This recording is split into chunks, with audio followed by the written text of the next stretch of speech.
can't be a customer. We're No Angels looks like a cozy 1950s comedy on the surface, but behind the scenes, it's packed with strange casting choices, unexpected creative risks, and one of the most unusual ensemble performances in classic cinema. Today, we're uncovering 20 weird, surprising, and little-known stories hiding inside this forgotten holiday gem. Remember me to your charming daughter, Isabel. What a pity she isn't married yet. Fact 1. The killer snake almost became the movie's real star. One of the strangest things about We're No Angels is that one of its most unforgettable characters never speaks a single line of dialogue, never delivers a joke, and never even blinks on command. The Viper, known as Adolf, quietly steals scene after scene simply by existing on camera.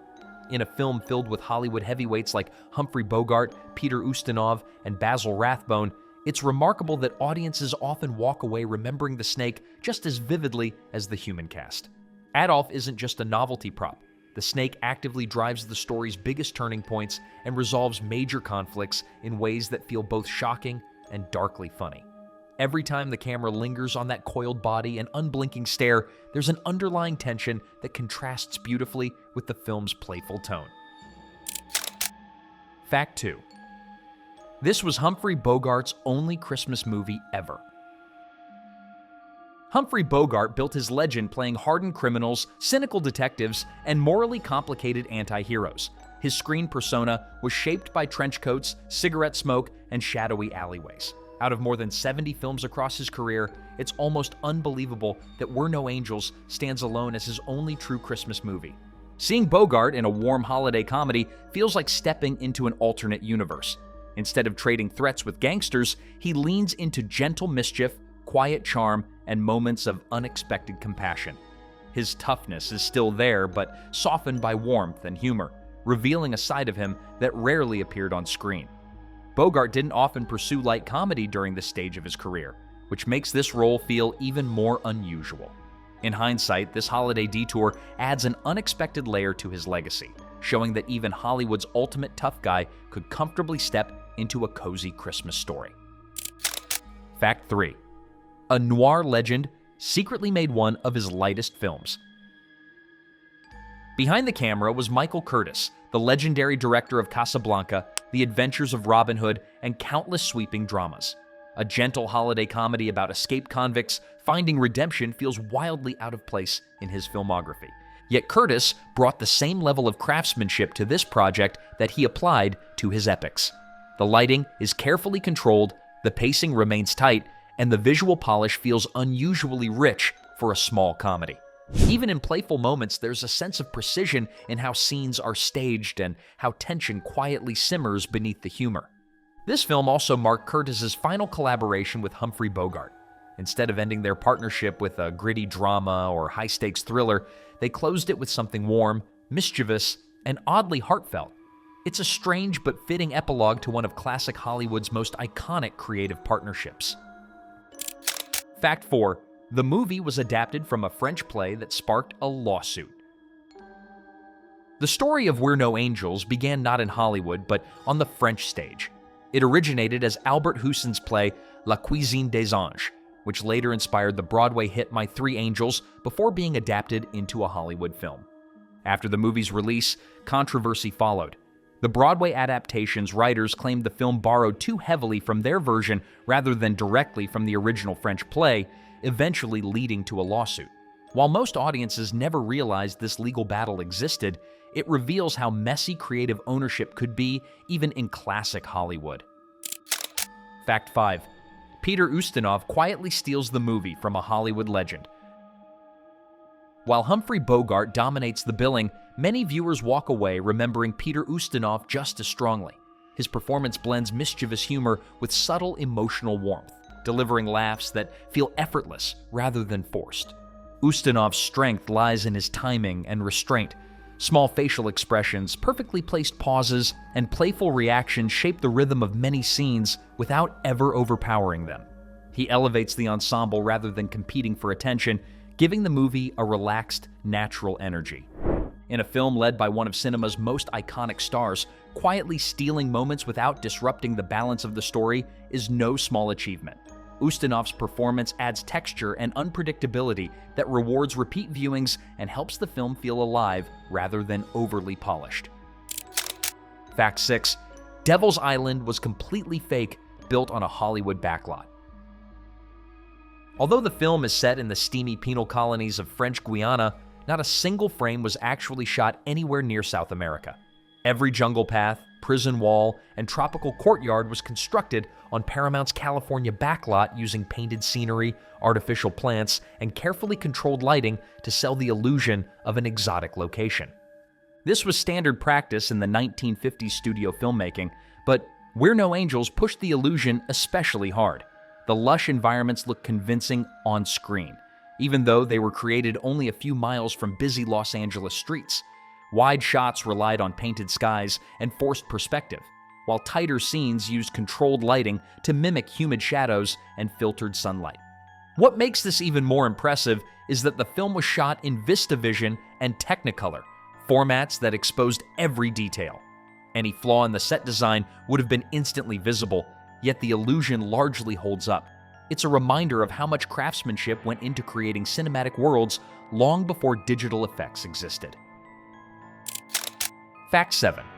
Bogart personally helped revive Joan Bennett's career.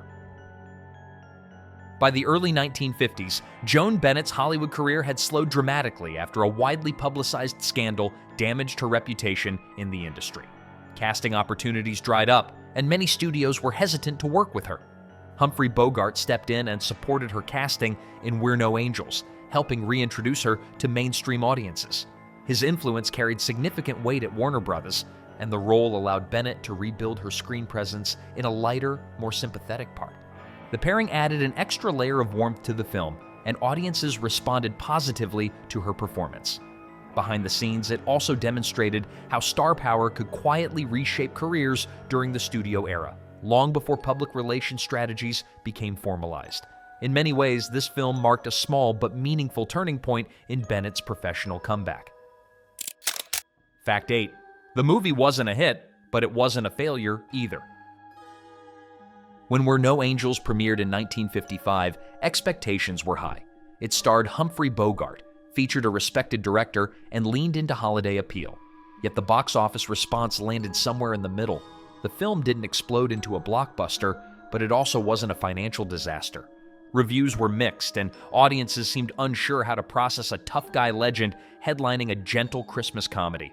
Despite that uncertainty, the movie still ranked among the top-grossing releases of the year, proving there was genuine interest even if enthusiasm wasn't overwhelming. Over time, this lukewarm reception actually worked in the film's favor.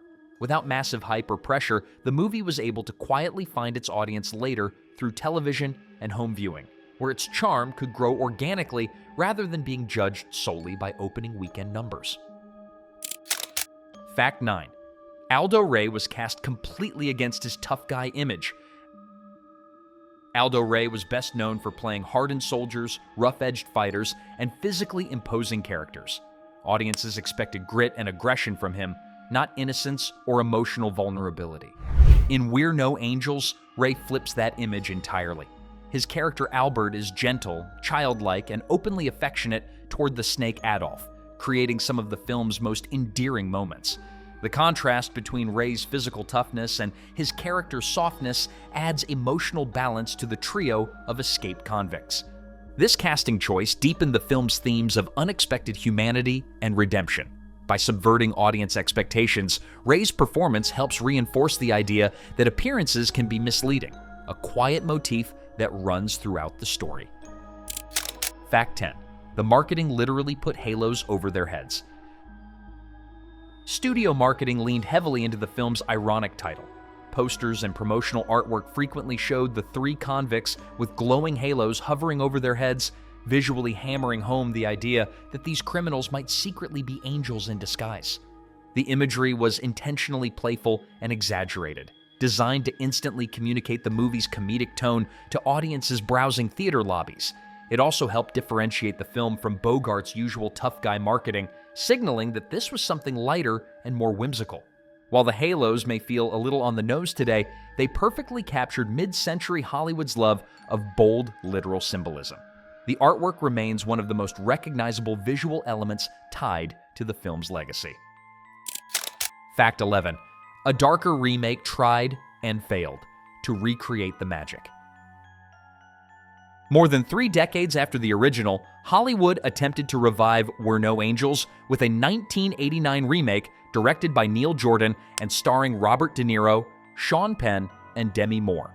On paper, the casting alone sounded like a guaranteed hit. Instead of leaning into gentle charm and warm comedy, the remake shifted toward darker humor and religious satire, transforming the escaped convicts into criminals mistaken for priests. The tonal change dramatically altered the spirit of the story, replacing cozy mischief with sharper cynicism. Audiences and critics struggled to connect with this version, and it never achieved the enduring appeal of the 1955 film. The remake's reception quietly reinforced how delicate the original balance of humor, warmth, and character chemistry really was. Sometimes star power and modern polish can't replicate the simple magic of a perfectly timed classic. Fact 12. The movie quietly pushed moral boundaries for 1950s Hollywood. During the 1950s, Hollywood operated under the strict production code, which carefully regulated how crime, morality, and punishment could be portrayed on screen. Criminals were rarely allowed to appear heroic, sympathetic, or morally rewarded. We're No Angels gently bends those rules.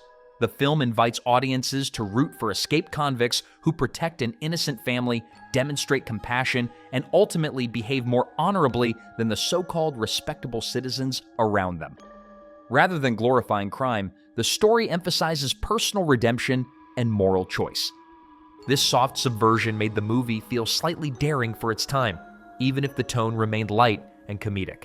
Beneath the playful surface, the film quietly challenged rigid moral expectations in a way that mainstream audiences could comfortably accept. Fact 13. Basil Rathbone played against his legendary Sherlock Holmes image. For years, Basil Rathbone had been firmly associated with the brilliant, razor-sharp intellect of Sherlock Holmes. Audiences expected intelligence, authority, and commanding presence whenever he appeared on screen. In We're No Angels, Rathbone flips that image entirely. He portrays a greedy, blustering antagonist whose arrogance and foolishness repeatedly undermine him. Rather than commanding the story, he becomes a source of comic frustration and miscalculation. Watching such a famously dignified actor embrace comedic vulnerability adds an extra layer of enjoyment for classic film fans. It's a reminder that many Golden Age performers possessed far more range than their most famous roles ever revealed. Fact 14. The title plays on pure irony, not literal angels at all. Despite the heavenly imagery in the marketing, the title We're No Angels isn't meant to suggest anything supernatural. Instead, it functions as an ironic wink at the audience. These men are criminals by every definition, yet their actions gradually reveal kindness, loyalty, and genuine moral growth. The title becomes a playful contradiction, highlighting how goodness can emerge from unexpected places. This irony gives the film much of its charm. Viewers are constantly invited to question assumptions about appearances, morality, and labels, reinforcing the story's central theme that redemption often arrives where you least expect it. Fact 15. Vista Vision made this cozy comedy look surprisingly epic. Rather than using standard filming formats, We're No Angels was shot in Vista Vision and Technicolor, a widescreen, high-resolution process typically reserved for big-budget spectacles and sweeping epics. That choice gives the movie unusually rich color, sharp detail, and visual depth for a small-scale holiday comedy. The sets appear more expansive, the lighting more polished, and the overall image carries a cinematic grandeur that exceeds the story's modest scope. It's an example of how mid-century studios often applied premium technology even to intimate projects, ensuring that audiences experienced a visually immersive presentation regardless of genre. Fact 16. The real Devil's Island had just been shut down when the film was released. Although the movie presents Devil's Island as a functioning penal colony, the real French prison system in French Guiana had already been officially closed just 2 years before the film's release. By the time audiences were watching this fictionalized version on screen, the actual institution had already been condemned as inhumane and dismantled by the French government. This creates an unusual historical contrast. The film transforms a brutal real-world location into a light-hearted backdrop for comedy and redemption, softening a legacy that was marked by suffering, forced labor, and high mortality. For contemporary viewers, the setting simply registered as exotic adventure. For modern audiences, it carries a heavier historical weight beneath the humor. It's a subtle reminder of how cinema often reshapes reality to fit storytelling needs, sometimes smoothing over uncomfortable truths in the process. Fact 17. The snake resolves the biggest conflicts without human violence. One of the clever narrative choices in We're No Angels is that the heroes never directly kill anyone. Instead, the snake Adolf becomes the unexpected instrument that removes the story's main threats. This allows the film to preserve its lighthearted tone while still delivering high-stakes consequences. The villains are neutralized, justice feels served, yet the protagonists retain their moral innocence in the eyes of the audience. The result is a surprisingly elegant storytelling solution. The tension resolves without pushing the movie into darkness, keeping the focus on redemption rather than revenge. It's another example of how the snake quietly shapes the film far more than viewers might initially realize. Fact 18. Bogart's performance feels more poignant in retrospect. At the time of filming, Humphrey Bogart had not yet been diagnosed with the esophageal cancer that would claim his life less than 2 years later. Watching the film today, however, adds an unintended emotional layer.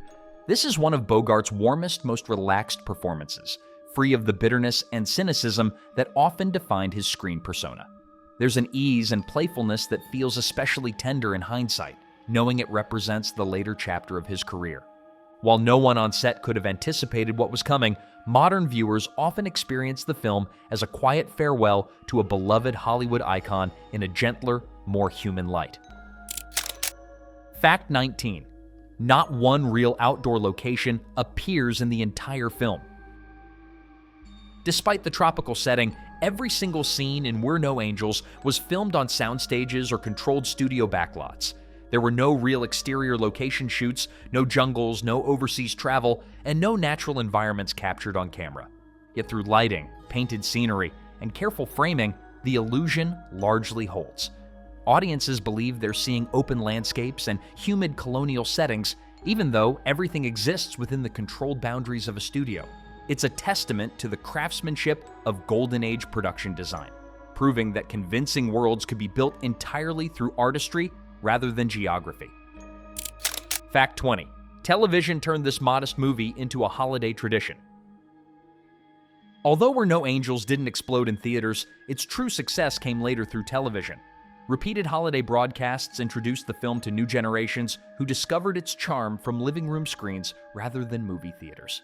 Over time, the movie became associated with seasonal programming blocks, quietly earning its place as a cult Christmas favorite through familiarity and nostalgia, rather than marketing campaigns or box office numbers. I mean, speaking for myself, I got out of school, got married, and then nearly 20 years went by. If you enjoyed uncovering the hidden stories behind this forgotten holiday classic, make sure to like the video, subscribe for more deep dives into Hollywood's strangest behind-the-scenes secrets, and drop a comment below telling us which classic film you'd love to see covered next.